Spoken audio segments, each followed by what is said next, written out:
Yes. Okay. Uh, Welcome all to the webinar Conquer for NEET examination to get admission for MBBS as well as other paramedical courses. We have the PCET, Pimpri Chinchwad Education Trust, followed by SB Patel College of Science and Commerce. I have requested Mr. Sagar Shahane, who is CSIR NEET clear. He has completed MSc in microbiology. He has all India rank in NEET examination of 111. He has also cleared set examination. Who is going to speak about this NEET examination as well as how to prepare, what are the hurdles, how to heal yourself during this process. So we warmly welcome Mr. Sagar Shahane will be joining. Thank you, sir, for coming for the webinar. So yes, sir, please begin. Good afternoon, all. I'm Sagar Shahane, and today we are going to discuss about the NEET exam, as well as we are going to discuss about the various courses in the medical and the paramedical field. So we'll start with first, what are the different options in the medical field, and then we will start with the paramedical field. We will discuss each field, and we will also discuss which exams are necessary to qualify all these exams. So I will first share my screen.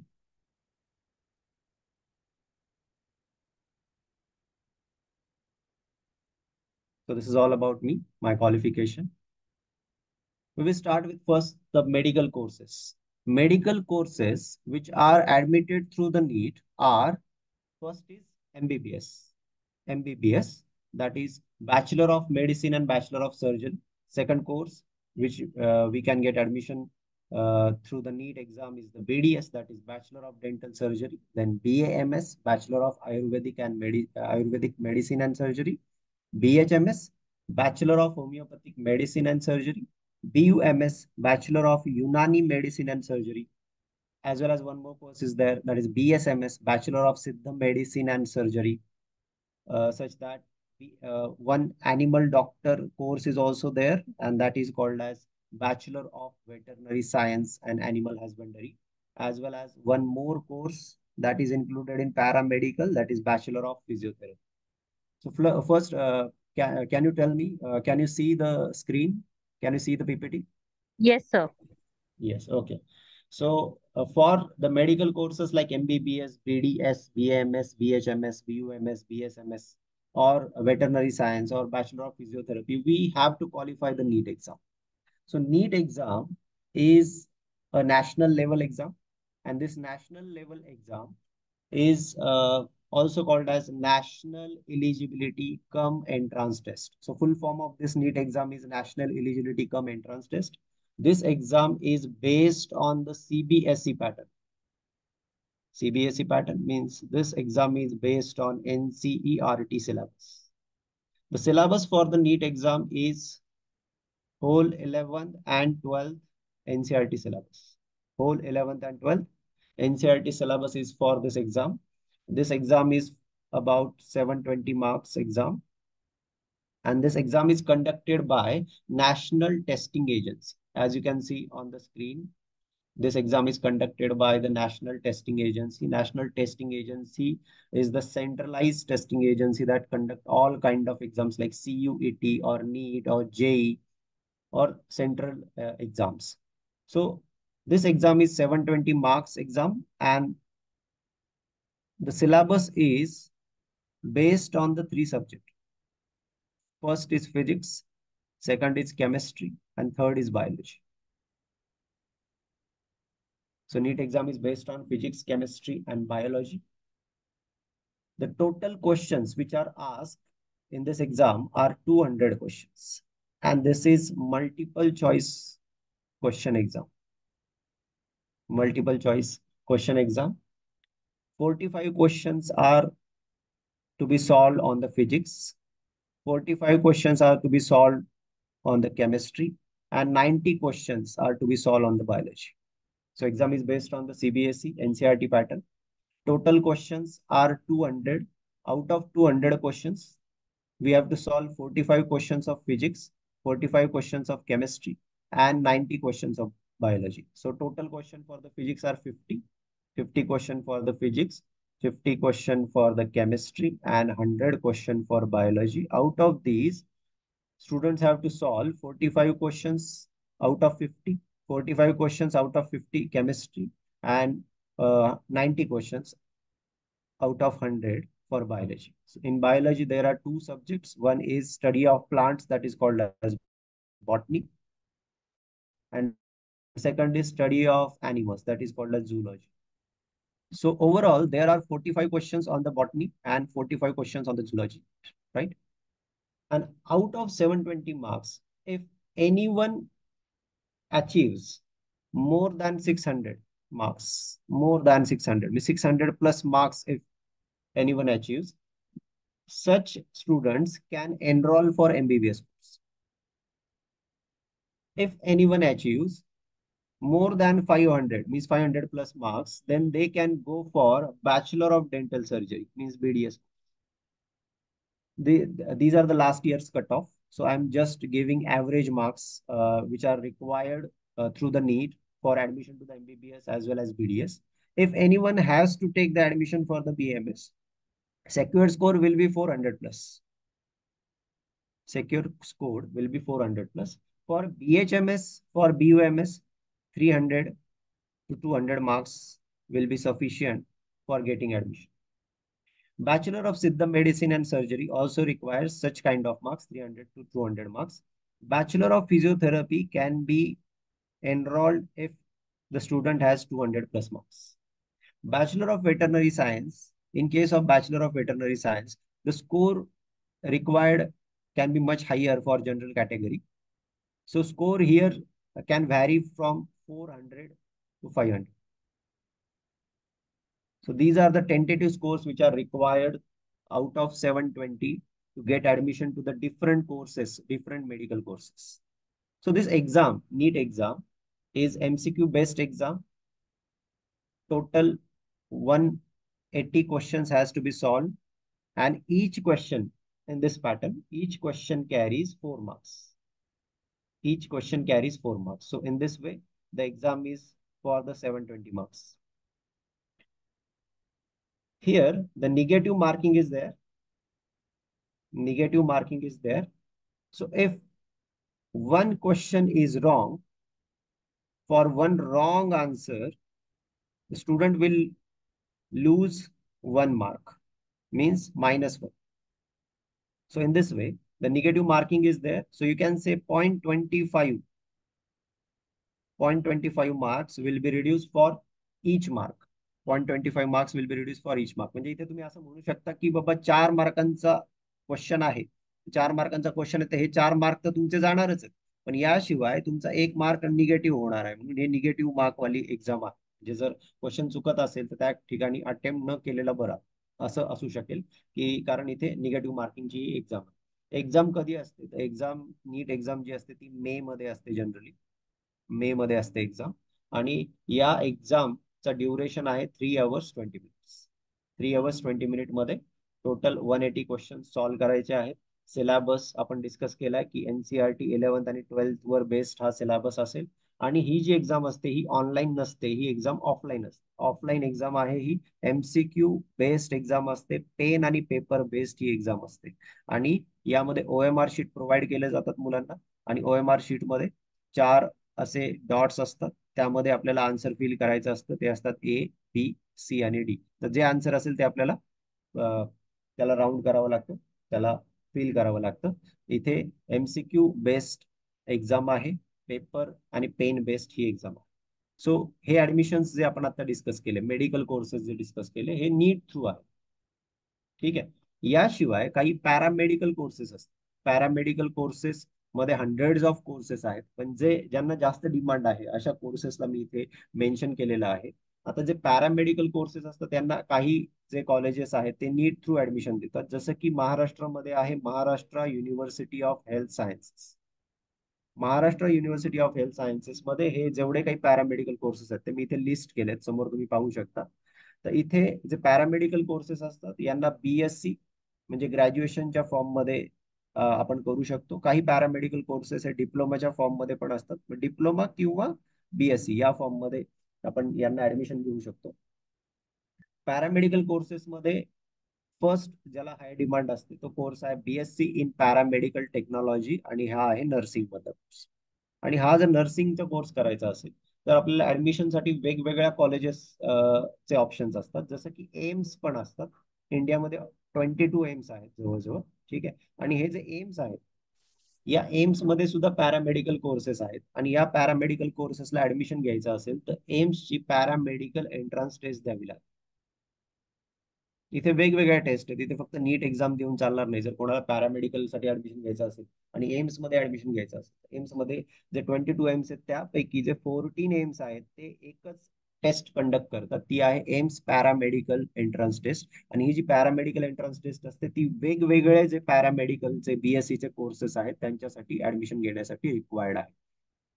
आणि ही जी AIIMS पॅरामेडिकलची taste असते, ही जी taste आहे ही सुद्धा NCERTच्या पॅटर्नवर based आहे. म्हणजे जे मुलं नीट साठी प्रिपेअर करतात, सपोज एखाद्याला नीट मधनं ऍडमिशन नाही मिळालं मेडिकल कोर्सेसला, तर पॅरामेडिकल कोर्सेसची सुद्धा ह्यूज डिमांड आहे, त्यांना सुद्धा चांगली सॅलरी मिळते.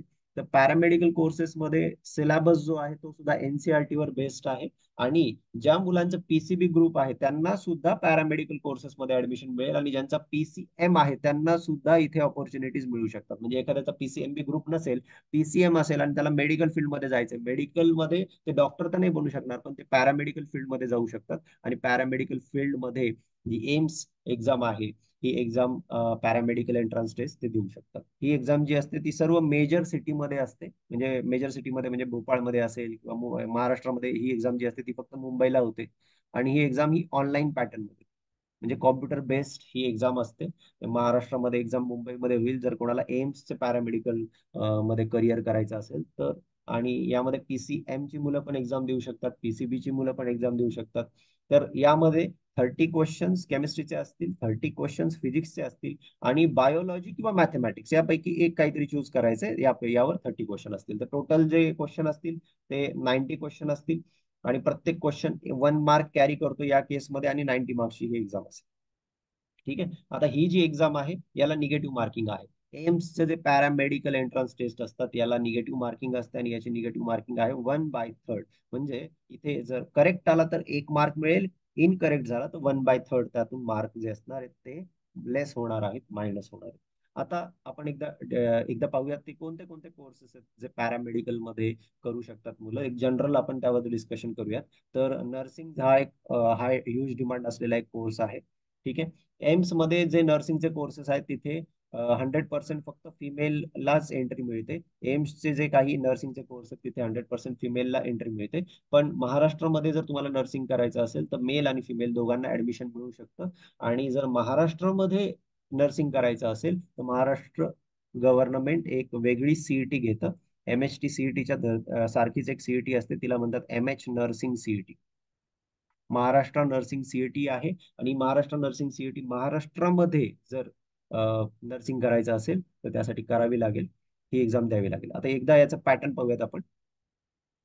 MH नर्सिंग जी CET आहे याचा सिलेबस जो आहे हा फक्त 12th वर बेस्ड, 12th वर. आणि 12thचे ज्यांना इंग्लिश सब्जेक्ट आहे, आता महाराष्ट्रामध्ये सर्वांनाच इंग्लिश सब्जेक्ट हा कंपल्सरी आहे, तर ही जी एक्झाम असणार आहे ही फिजिक्स, केमिस्ट्री, बायोलॉजी आणि इंग्लिशवर असणार आहे. महाराष्ट्रामध्ये नर्सिंगला ऍडमिशन मॅथमॅटिक्सच्या स्टुडंटला मिळणार नाही. एम्स मध्ये PCM असेल किंवा PCB असेल, दोन्ही टाईपच्या स्टुडंटला ऍडमिशन मिळू शकेल. पण महाराष्ट्रामध्ये जर ऍडमिशन घ्यायचं असेल तर तुम्ही जर MH नर्सिंग CET देत असाल, महाराष्ट्र नर्सिंग CET, तर तुम्हाला सब्जेक्ट असले पाहिजेत फिजिक्स, केमिस्ट्री, बायोलॉजी आणि इंग्लिश. आणि ही जी एक्झाम असणार आहे ही टोटल 100 मार्क्सची एक्झाम असणार आहे. यामध्ये निगेटिव्ह मार्किंग नाही आहे, कारण ही CET आहे.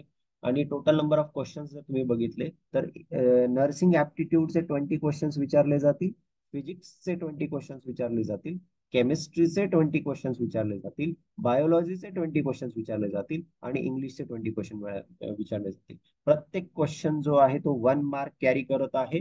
टोटल मार्क्स आहेत 20. एक्झामचं ड्युरेशन आहे 90 मिनिट्स. आणि या एक्झामचे फॉर्म जनरली मार्च मध्ये रिलीज होतात, मार्च मध्ये रिलीज होतात. ज्यावेळेस 12th एक्झाम असते त्यावेळेस याचे फॉर्म रिलीज होतात. आणि एक्झाम जी असते ती जून किंवा जुलैमध्ये असते. तर ही एक्झाम देणं मॅन्डेटरी राहील जर महाराष्ट्रामध्ये कोणाला महाराष्ट्राच्या कॉलेजेसमध्ये ऍडमिशन घ्यायचं असेल. ठीक आहे. आता इथे आपण कोर्सेस पाहिलेत की 3 टाईपच्या एक्झाम्स आहेत. एक आहे NEET, Maharashtra university of health sciences जे आहेत यांच्या मेडिकल कोर्समध्ये तुम्हाला ऍडमिशन घ्यायचं असेल, मेडिकल म्हणजे MBBS, BDS, BAMS, BHMS, BUMS, BSMS किंवा वेटरनरी सायन्स मध्ये जर ऍडमिशन घ्यायचं असेल किंवा बॅचलर ऑफ फिजिओथेरपीला ऍडमिशन घ्यायचं असेल तर नीट ही एक्झाम मॅन्डेटरी आहे. Without NEET you cannot get admission to these medical courses. And if you have to take admission for the paramedical courses, then also in some colleges, NEET score is required. आता बघा कॉलेजेसमध्ये पण काय असतात, काही colleges government असतात, काही जे असतात ते सेमी गव्हर्नमेंट असतात आणि काही कॉलेजेस जे आहेत ते आहेत डीम्ड युनिव्हर्सिटी. ठीक आहे. डीम्ड युनिव्हर्सिटीमध्ये जनरली फीज ही जे असते ती जास्त असते, पण स्कोर जो असेल कम्पॅरेटिव्हली, जो मी इथे नीट किंवा मेडिकलसाठी जे स्कोर सांगितले ते टेंटेटिव्ह स्कोर सांगितले, एमबीबीएस करायचं असेल तर 600 प्लस स्कोर पाहिजे. पण काही मुलं जे असतात 400 to 500च्या मध्ये ज्यांना मार्क्स आहेत ते डीम्ड युनिव्हर्सिटीमध्ये सुद्धा ऍडमिशन घेऊ शकतात. डीम्ड युनिव्हर्सिटीमध्ये एमबीबीएस करायचं असेल किंवा पॅरामेडिकल करायचं असेल तर कमी मार्क्स असतील तरी पण थोडेफार इथे ऍडमिशन मिळण्याची प्रोबॅबिलिटी असते, पण इथे कम्पॅरेटिव्हली फीज ही जास्त असणार आहे. फीज ही जास्त असणार आहे. पॅरामेडिकल जे कोर्सेस असतात यांच्या फीज जर गव्हर्नमेंट किंवा एम्स मध्ये कोणी करत असेल तर काही हजारांमध्ये फीज असतात, 2 ते 3 हजार, 4 हजार अशी फीज असते जर एम्स मध्ये कोणी पॅरामेडिकल कोर्स करत असेल तर. एकदा कोर्सेसचं डिस्कशन करूयात. फर्स्ट कोर्स आपण डिस्कस करत आहोत तो बीएससी इन पॅरामेडिकल टेक्नॉलॉजी, ज्याला बीएससी नर्सिंग असं म्हणतात. ठीक आहे. नर्सिंग बद्दल सर्वांना आयडिया आहे. त्याच्यानंतर Maharashtra university of health sciences मध्ये आणि ॲज वेल एज एम्स मध्ये हा एक कोर्स ऑफर केला जातो, BSc in paramedical technology anaesthesia. Anaesthesia जो असतो ऑपरेशन करताना जे डॉक्टर्स असतात जे अॅनेस्थेशिया देतात त्यांना सपोर्ट करण्यासाठी पॅरामेडिकल ची टीम लागते. पॅरामेडिकल जे असतात ते ऍक्च्युली त्यांना आपण डॉक्टर नाही म्हणू शकत, पण त्यांचा रोल डॉक्टरपेक्षा कमी नसतो, कारण ते हेल्प करत असतात डॉक्टरांना. सपोज ऑपरेशन थिएटर असेल किंवा काय एखाद्याचं ऑपरेशन चालू असेल तर त्या केसमध्ये अॅनेस्थेशिया वगैरे देण्यामध्ये ते हेल्प करतात. पुढे एक आहे ब्लड ट्रान्सफ्युजन. ब्लड ट्रान्सफ्युजन म्हणजे ब्लड देणारे जे टेक्नॉलॉजिस्ट आहेत त्यांचा हा एक कोर्स आहे, BSc in paramedical technology blood transfusion. त्यानंतर आणखी कोर्स आहे जो सपोर्टिव्ह केअर करण्यासाठी हेल्प करतात, ते असतात क्लिनिकल सायकोलॉजिस्ट. क्लिनिकल सायकोलॉजी मध्ये खूप साऱ्या मुलांना इंटरेस्ट असतो आणि पण याचे सीट्स जे असतात ते कमी असतात, 5, 6, 10 एवढे सीट्स असतात. ठीक आहे. बीएससी इन पॅरामेडिकल टेक्नॉलॉजी या कोर्सला ह्यूज डिमांड आहे सध्या. इमर्जन्सी मेडिसिन त्याला म्हणतात. इमर्जन्सी मेडिसिन म्हणजे इमर्जन्सी केसमध्ये सपोज एखाद्या ठिकाणी बॉम्ब ब्लास्ट झाला असेल किंवा काहीतरी ऍक्सिडेंट झाला असेल, इमर्जन्सी काहीतरी केसमध्ये आली असेल तर त्या केसमध्ये असिस्ट करण्यासाठी या लोकांची गरज असते, याला म्हणतात इमर्जन्सी मेडिसिन. त्यानंतर रेडिओलॉजिस्ट नावाचे डॉक्टर आपण ऐकले असतील, जे एक्सरे टेक्निशियन वगैरे असतात. ठीक आहे. हं? तर यामध्ये दोन आहेत, रेडिओलॉजी मध्ये दोन आहेत, रेडिओग्राफी आणि रेडिओथेरपी. रेडिओग्राफी म्हणजे जे एक्सरे किंवा सोनोग्राफी करू शकतात. ठीक आहे. एक्सरे किंवा सोनोग्राफी करू शकतात असे जे टेक्निशियन आहेत त्यांना रेडिओग्राफी असं म्हणतो. आणि जे दुसऱ्या टाईपचे टेक्निशियन आहेत, जे सपोज एखाद्याला कॅन्सर झाला असेल तर कॅन्सरच्या सेलला किल करण्यासाठी कॅन्सर साठी एक थेरपी केली जाते, लेझर थेरपी किंवा रेडिओ थेरपी केली जाते. तर ते थेरपी करणारे जे असतात म्हणजे कॅन्सरला ट्रीट करण्यामध्ये जे हेल्प करतील ते रेडिओ थेरपिस्ट असतील. एक्सरे वगैरे काढणारे जे असतील ते रेडिओग्राफिस्ट असतील. त्यानंतर आणखी एक आहे BSc in paramedical technology optometry. Optometrician किंवा ऑप्टोमेट्रिस्ट जे असतात हे ऑप्थॅल्मोलॉजिस्ट पेक्षा वेगळे असतात. ऑप्थॅल्मोलॉजिस्ट म्हणजे जे एमबीबीएस करणार ते ऑप्थॅल्मोलॉजिस्ट असणार. आणि ऑप्टोमेट्री म्हणजे काय, की सपोज एखाद्याचं विजन ब्लर असेल, डोळ्यांना दिसत नसेल प्रॉपर, तर विजन ब्लर का होत आहे, मग त्यासाठी कोणते लेन्सेस वापरले पाहिजेत, लेन्स जे लेन्स सजेस्ट करू शकतात हे बीएससी इन पॅरामेडिकल टेक्नॉलॉजी जे ऑप्टोमेट्रिस्ट असतात ते लेन्स कोणता यूज केला पाहिजे त्या बाबतीत ते सजेशन देऊ शकतात. ठीक आहे. त्यानंतर आहे बीएससी इन पॅरामेडिकल टेक्नॉलॉजी, त्यामध्ये याला पण ह्यूज डिमांड आहे सध्या मार्केटमध्ये, याला म्हणतात परफ्युजन टेक्नॉलॉजी.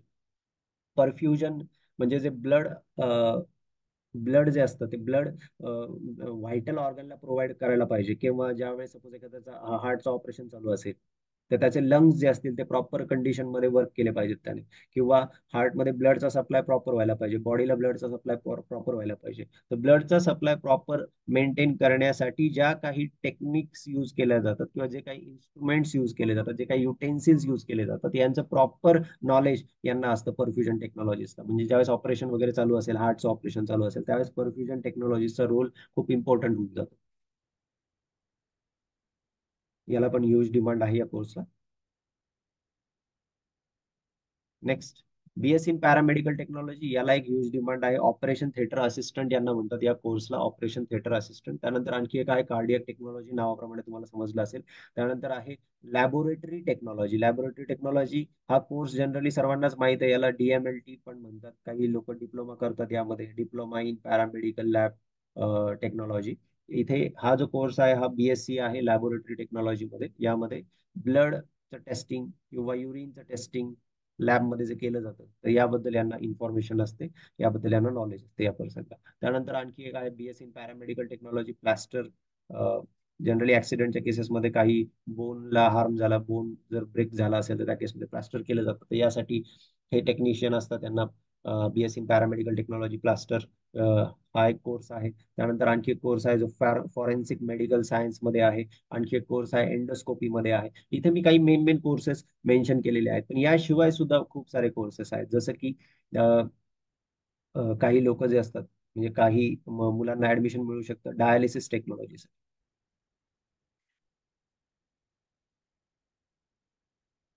डायलिसिस टेक्नॉलॉजी यामध्ये आहे बीएससी इन पॅरामेडिकल टेक्नॉलॉजी, याला म्हणतात डायलिसिस टेक्नॉलॉजी. कोणाची जर किडनी प्रॉपर वर्क करत नसेल तर त्या केसमध्ये त्यांचं डायलिसिस केलं जातं, आणि डायलिसिस करताना असिस्ट करण्यासाठी हे लोक प्रेझेंट असतात.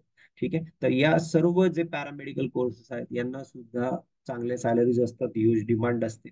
जर एखाद्या मुलाला असं वाटत असेल की बाबा माझं नीटचं ऍडमिशन नाही होत आहे किंवा मला मार्क्स तेवढे येत नाही, तर त्या केसमध्ये ते पॅरामेडिकल कोर्सेसचा सुद्धा विचार करू शकतात. जसं की इथे या केसमध्ये आपण म्हटलं की नीट थ्रू सुद्धा पॅरामेडिकल कोर्सेसला ऍडमिशन मिळतं. Maharashtra university of health science जे असतात ते काही ऍडमिशन जे असतात नीट थ्रू देतात, आणि काही जे ऍडमिशन असतात ते एमएच नर्सिंगच्या सीईटी द्वारे सुद्धा देऊ शकतात, फॉर एक्झाम्पल नर्सिंगसाठी. आणि एम्स मध्ये जर ऍडमिशन घ्यायचं असेल तर एम्स साठी एकच एक्झाम द्यावी लागेल, ती असेल AIIMS paramedical exam.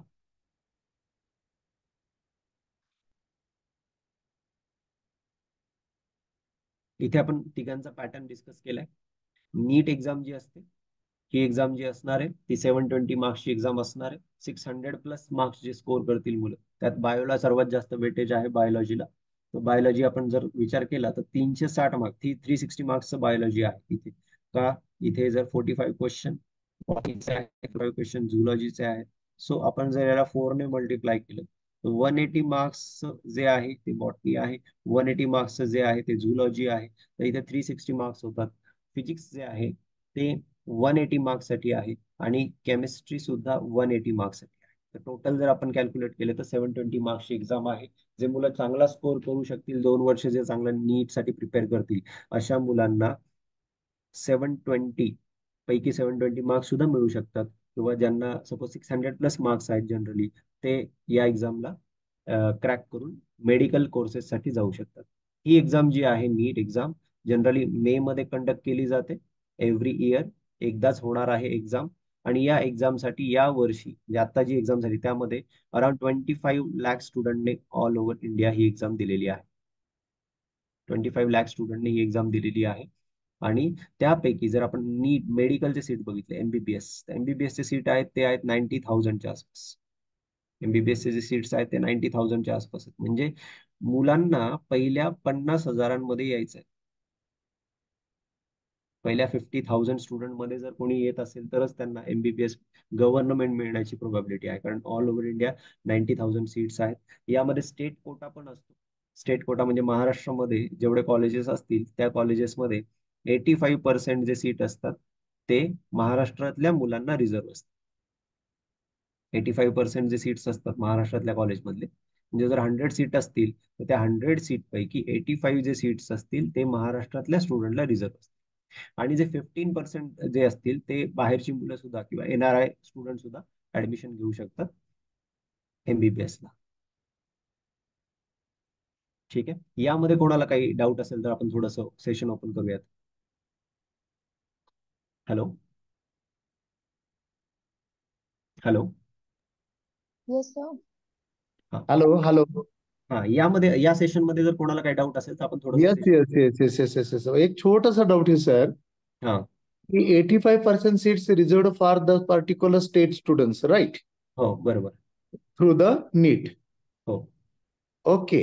And 15% seats for the ते ऑल ओव्हर इंडियातली जी मुलं असतील ते येऊन तिथे हम्म. ऍडमिशन घेऊ शकतात 15% सीटमध्ये. तर हे जे ओके. असेल 85% ते आपल्या महाराष्ट्रातल्या स्टुडंटसाठीच रिझर्व्ह असतात. जर मी तुम्हाला एक्झाम्पल म्हणून सांगितलं तर महाराष्ट्रामध्ये 6000 सीट्स आहेत MBBS. 6000. हा, महाराष्ट्रामध्ये फक्त. ठीक आहे. आता या 6000 पैकी आपण असं म्हणू अराउंड 4000 सीट्स हे महाराष्ट्रातल्या स्टुडंटसाठीच रिझर्व्ह असणार. मोर मग दॅन हे 90,000 सीट्स मग तुम्ही ऑल ओव्हर इंडियाचे सांगितले का? ते ऑल ओव्हर इंडियाचे आहेत sir. All over okay. India 90,000 seats आहेत आणि ऑल ओव्हर इंडियामध्येच 25 लाख स्टुडंट एक्झाम देतात असं मी सांगितलं. बरं सर, आता ह्या 6000 ज्या सीट्स आहेत ना ह्या महाराष्ट्रामध्ये आहेत, राईट सर? बरोबर. हा, आणि 85% seats reserved for the on Maharashtra states. Student. हा हा, बरोबर. याच्यासाठी त्या मुलाला किती मार्क्स कमीत कमी घ्यावा लागतील सर? आता यामध्ये बघा 600+ जर मार्क्स असतील ना, 600+, तर त्यांना गव्हर्नमेंटला ऍडमिशन मिळतं. माझा एक स्टुडंट लास्ट इयर त्याला 610 होते, त्याला पण GMC मिळाले. GMC Nagpur government medical college. Yes sir. म्हणजे एक जनरल जर आपण कट ऑफ पाहिला ना तर 600+ ज्यांना मिळतात, म्हणजे जनरल मुलांना, तो जनरल कॅटेगरीमध्येच होता. जनरल कॅटेगरीचे मुलं जरी आपण विचार केला 600+ ज्यांना मार्क्स मिळतात ना त्यांना MBBS ला ऍडमिशन मिळणार. Right right. माझा नेक्स्ट क्वेश्चन तोच होता की मग हा जो 85% सीट्स रिझर्व्ड असतात ना सर, जनरल साठी कोटा किती असतो याच्यामध्ये? आता याच्यामध्ये कसं असेल सर, जनरलसाठी 50% कोटा असतो ना, त्याच्यामध्ये पण कॅटेगरी येणार या 4000 4000. Okay okay. जनरल मध्ये कॅटेगरीचं रिझर्वेशन आहे त्या प्रमाणे. ओके. जनरलचं 50%, राईट? हो हो. आणि कॅटेगरी रेस्ट जसं ऑफ रिझर्वेशन असेल त्या पद्धतीने. Okay okay sir. Okay okay, ठीक आहे.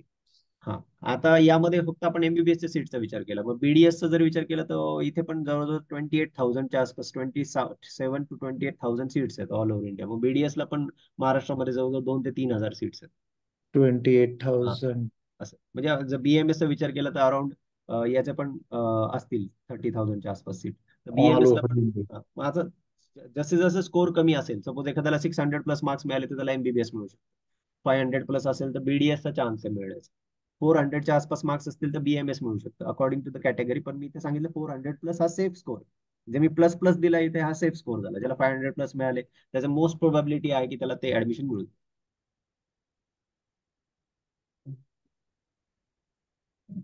ओके, आणखी कोणाला काही विचारायचं पॅरामेडिकल बद्दल? काही एक्झामचं पॅटर्न क्लिअर झालं सर? एक्झामचं पॅटर्न रिपीट करा तर, because that time I have miss the session. Okay okay, मी सांगतो. इन शॉर्ट एक्झामचं तोच. नाही नीट नाही, नीट हे नाही, हे नाही, तीन हे एक्झाम नाही. नो नो नो, तीन एक्झाम प्लीज गेट बॅक, बद्दल. Please get back. हा, मागे या सर, मागे या. मागे. ठीक. अजून या. एक आपली. हा हा हा, करेक्ट. दिस वन थोडस गेला. नीटचा पॅटर्न सांगतो मी. ठीक. ओके, तर इथे मी थोडस व्यवस्थित लिहितो पुन्हा एकदा बघा. नीट एक्झाम आहे ती CBSE pattern were based exam आहे. म्हणजे NCERT pattern were based exam आहे. त्यामध्ये 11th आणि 12th चा पूर्ण NCERT चा सिलेबस असतो. This is clear sir. हा, हे okay. Clear. Physics, chemistry, biology तिन्हीवर एक्झाम असणार. 50 क्वेश्चन फिजिक्सचे येणार आहेत MCQ, 50 क्वेश्चन केमिस्ट्रीचे येणार आहेत MCQ, 100 क्वेश्चन बायोलॉजीचे येणार आहेत MCQ. त्यापैकी सॉल्व्ह करायचे असतात मुलांना 45 फिजिक्सचे, 45 केमिस्ट्रीचे आणि 90 क्वेश्चन बायोलॉजीचे. ठीक आहे. प्रत्येक जो क्वेश्चन आहे, इच क्वेश्चन कॅरी 4 मार्क्स. मग जर आपण याचं मल्टिप्लिकेशन केलं तर 180 मार्क्सचं जे आहे ते फिजिक्स आहे, 180 मार्क्सचं जे आहे ते केमिस्ट्री आहे आणि 360 मार्क्सचं बायोलॉजी आहे. असे टोटल ही एक्झाम आहे 720 मार्क्स. आणि 720 पैकी मग मी ते स्कोर सांगितले 600, 500 असं त्या पद्धतीने मुलांना जे असेल ऍडमिशन मिळू शकते. Physics 180, chemistry 180, biology 360. कारण बायोलॉजी मध्ये क्वेश्चन 90 आहेत. 360. येस. आणि यामध्ये निगेटिव्ह मार्किंग पण असते. निगेटिव्ह मार्किंग असते की सपोज एक क्वेश्चन जर करेक्ट आला तर आपल्याला 4 मार्क्स मिळणार आहेत आणि एक क्वेश्चन जर रॉंग झाला तर आपले -1 जाणार. म्हणजे काय, आपले टोटल किती मार्क्स जाणार इथे या केसमध्ये? म्हणजे ते 4 मार्क तर मिळणार नाहीच आपल्याला जर क्वेश्चन रॉंग झाला तर. आणि त्यामध्ये परत -1 म्हणजे जे मिळालेले आहेत त्यामधनं -1 होतं. ठीक आहे सर. ओके. आणखी कोणाला काय विचारायचं पॅरामेडिकल बद्दल? मी हे पण सांगितलं, एम्स ची जी एक्झाम असते ही एक वेगळी एक्झाम आहे. जर पॅरामेडिकल मध्ये ऍडमिशन घ्यायचं असेल तर नीट थ्रू नाही देत एम्स ऍडमिशन. जे 14 एम्स आहेत ते पॅरामेडिकल साठी एक वेगळी एक्झाम घेत आहेत. आणि ही जी एक्झाम असते ती PCB ची मुलं पण देऊ शकतात, PCM ची मुलं पण देऊ शकतात. म्हणजे एखाद्या मुलाला PCMB असेल तर ते पण देऊ शकतील, किंवा PCM असेल आणि त्याला मेडिकल मध्ये जायचं, मेडिकल फील्ड मध्ये जायचं आफ्टर 12th, तर ते एम्स ची एक्झाम देऊ शकतात. आणि ही जी एक्झाम आहे केमिस्ट्री, फिजिक्स, बायोलॉजी किंवा मॅथमॅटिक्स 30-30-30 क्वेश्चन असणार आहेत. आणि 1 मार्कचा एक क्वेश्चन असतो, ते 90 मार्क्सची एक्झाम असेल आणि याला निगेटिव्ह मार्किंग असते, -1/30. आणि महाराष्ट्रामध्ये नर्सिंगसाठी आणखी एक एक्झाम मी सांगितली, ही एक्झाम MH नर्सिंग CET असं म्हणतात त्याला. आणि ही जी CET आहे ही फिजिक्स, केमिस्ट्री, बायोलॉजी, इंग्लिश आणि एक नर्सिंगचा ऍप्टिट्यूड अशा सब्जेक्टवर बेस्ड आहे. प्रत्येक जो क्वेश्चन आहे तो 1 मार्क कॅरी करतो, आणि 20-20-20-20-20 असे टोटल 100 मार्क्सची ही एक्झाम असतात. यामध्ये नाही. मी काय करू? तू ML का? अंजुम मॅडम, कसं नाही मिळवाय? हॅलो. मग तुला करावं लागेल तेव्हा काम आहेत, लक्षात ठेव. तसं नाही, माझं पण डिग्री झाली पाहिजे म्हणून ऑडिओ सर ऑडिओ मीडियम. आणि आमची कंपॉक वेगळी ठेवा. आम्ही एक एक्झाम आहे ज्या एक्झाम मध्ये काय झालं जे होतं तेव्हा देऊ नाही का शकतात कल्याणी केली बायोमध्ये होती करिअर करण्यासाठी, ते काय किंवा नाही मेहनत बायोरिलेटेड फील्ड मध्ये करिअर करण्यासाठी आणखी एक एक्झाम आहे जे लोक देऊ शकतात.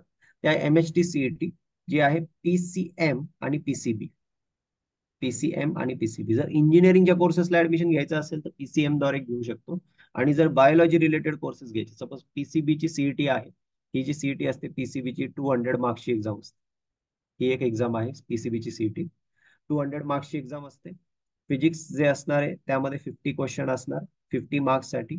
केमिस्ट्री जे असणार आहे त्यामध्ये 50 क्वेश्चन्स असणार 50 मार्क्स साठी. आणि बायोलॉजी जे असणार आहे ते असणारे 100 क्वेश्चन फॉर 100 मार्क्स. तर असं टोटल PCB ची जी CET असते ही 200 मार्क्सची असते. अशीच PCM ची जी CET आहे ही सुद्धा 200 मार्क्सची एक्झाम. ठीक आहे. यामध्ये physics 50 question 50 marks, chemistry 50 question 50 marks, आणि मॅथ जे आहे 50 एक मिनिट क्वेश्चन. मार्क्स का? आता जर या CET दिल्या आपण PCM किंवा PCB चे, तर बायो रिलेटेड जे फील्ड आहे तिथे पण तुम्ही करिअर करू शकता. जसं की बॅचलर ऑफ फार्मसी आहे ना, मेडिकल रिलेटेड फील्ड आहे. त्याच्यानंतर आणखी कोर्स आहे जो 6 इयर्सचा कोर्स आहे, रिसर्च बेस एक कोर्स आहे, याचं नाव आहे फार्मा डी म्हणजे याला डॉक्टर ऑफ फार्मसी असं म्हणतात. एक आहे बॅचलर ऑफ फार्मसी, दुसरं आहे डॉक्टर ऑफ फार्मसी. या दोन्ही कोर्सेसला मुलं ऍडमिशन घेऊ शकतात. PCB ची असेल CET किंवा PCM ची असेल. ठीक आहे, दोघांची CET द्वारे इथे ऍडमिशन मिळू शकतं. आणखी एक कोर्स आहे BSc इन ऍग्रिकल्चर सायन्स. या ऍग्रिकल्चरल सायन्सेस मध्ये खूप सारे डिफरंट कोर्सेस आहेत. त्यामध्ये कोर्स आहे BSc इन ऍग्रिकल्चरल सायन्सेस मध्ये करायचं असेल तर इथे मॅन्डेटरी आहे PCB असणं. यासाठी गरज आहे PCB ची. आणि बीटेक जर करायचं असेल बायो रिलेटेड फील्ड कोणत्या आहेत? बीटेक हा इंजिनिअरिंग सारखा कोर्स येतो, 4 इयर्सचा कोर्स येतो.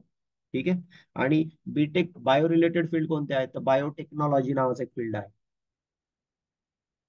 बायोटेक्नॉलॉजी नावाचं एक फील्ड आहे. त्यानंतर फूड टेक्नॉलॉजी आहे बीटेक बायो इंजिनिअरिंग आहे, बीटेक बायो इन्फॉर्मेटिक्स आहे, बीटेक डेअरी टेक्नॉलॉजी आहे. तर यासारखे जे कोर्सेस आहेत बीटेक मध्ये, यांना जर ऍडमिशन घ्यायचं असेल तर PCM गरजेचं आहे.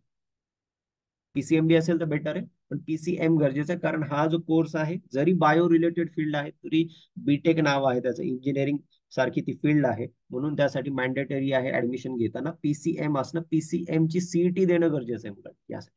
विदाऊट CET ऍडमिशन नाही मिळणार बीटेक. आणि ज्यांना बायोलॉजी नाही, म्हणजे आता सपोज PCM चा स्टुडंट असेल आणि त्याला बायोलॉजी नाहीये, तर फर्स्ट इयरला गेल्यानंतर म्हणजे बीटेकच्या फर्स्ट इयरला गेल्यानंतर त्यांना पुन्हा बायोलॉजी हा वेगळा एक सब्जेक्ट घ्यावा लागेल आणि तो पास करावा लागेल, म्हणजे क्वालिफाय करावा. म्हणून ज्या मुलांना PCMB आहे त्यांच्यासाठी हे फील्ड इझी आहे. कोणतं? बीटेक. PCMB ज्यांचं आहे त्यांना सेपरेटली पुन्हा फर्स्ट इयरला गेल्यानंतर बायोलॉजी घेण्याची गरज नाही. जरी त्याला नाव बीटेक दिलेलं असेल त्याच्यामध्ये PCM हे मॅन्डेटरी आहे, पण कोर्स जो आहे तो बायोलॉजी बेस्ड आहे. म्हणजे याच्यामध्ये त्याचा बेस जर बघितला आपण तर टेक्नॉलॉजी, बायोटेक्नॉलॉजी तर बायोलॉजी बेस आहे, फूड टेक्नॉलॉजी बायोलॉजी बेस आहे, बायोलॉजी आणि केमिस्ट्री बेस आहे, बायो इंजिनिअरिंग आहे, बायो इन्फॉर्मेटिक्स आहे, डेअरी टेक्नॉलॉजी आहे. तर यासारख्या कोर्सला ऍडमिशन घ्यायचं असेल तर PCM ची CET द्यावी लागेल, ही Maharashtra CET MHT.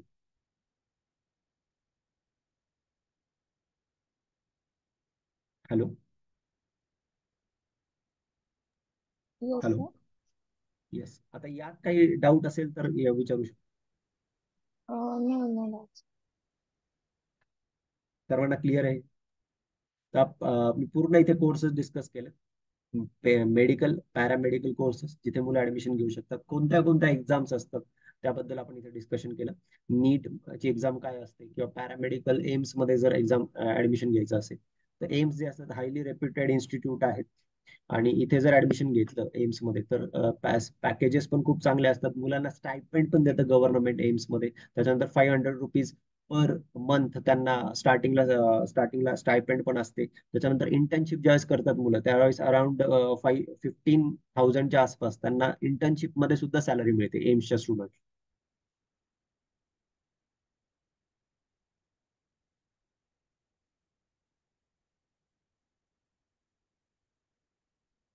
So is it okay if anyone want to ask any question? No, sir, no question as of now. Okay.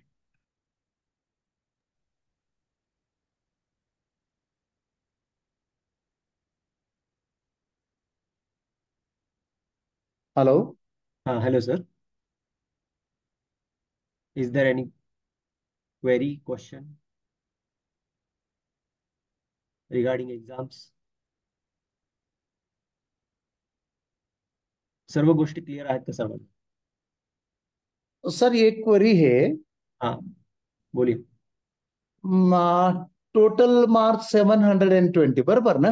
बरोबर बरोबर. हाँ, फिजिक्स 180, केमिस्ट्री 180, बायोलॉजी 360 बरोबर. बरोबर. हाँ, त्याच्यामध्ये मग तुमचे 180 बायोलॉजी आणि झुलॉजी, राईट सर? बरोबर बरोबर. बॉटनी आणि झुलॉजी. बॉटनी आणि झुलॉजी, करेक्ट ना? बरोबर. हाँ मग हाँ, टोटल किती झाली सर तुमची? ती 720 झाली बरोबर ना? बरोबर बरोबर. हाँ, मग 1 क्वेश्चन कॅरी 4 मार्क्स, हे जरा कसं फॉर्म्युला आहे तो?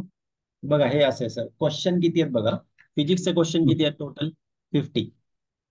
अच्छा, 50 ते पैकी तसं केलंय का तुम्ही? हा, किती मी क्वेश्चन 180 सॉल्व्ह करायचे? लिहिली. हा, सॉल्व्ह करायचे 45 इंटू 4 केलं. मग फिजिक्सचे किती मार्क्स लिहायचे सर? फिजिक्सला 50. 50 क्वेश्चन येणार सर टोटल एक्झाम मध्ये. Okay okay sir. हा, त्यातले सॉल्व्ह किती करायचे आहेत? 45 फक्त. ओके. आणि प्रत्येक क्वेश्चनला 4 मार्क, मग असे 180 मार्क्स होते. असंच केमिस्ट्रीचं आहे. आणि बायोलॉजी मध्ये 90 क्वेश्चन, मग इंटू 4 केलं ते 360. हा हा, म्हणजे ते 200च्या ते 180 आहे ना, ते असं कॅल्क्युलेशन आहे ना इथे? Yes yes. हा, बरोबर. हा हा हा, 45, 90, 180. हा, right sir, right right. Yes fine. Yes. Sir जर काही क्वेरी नसतील तर can we wind up? Yes sir, yes sir, yes sir, yes sir. Anju madam.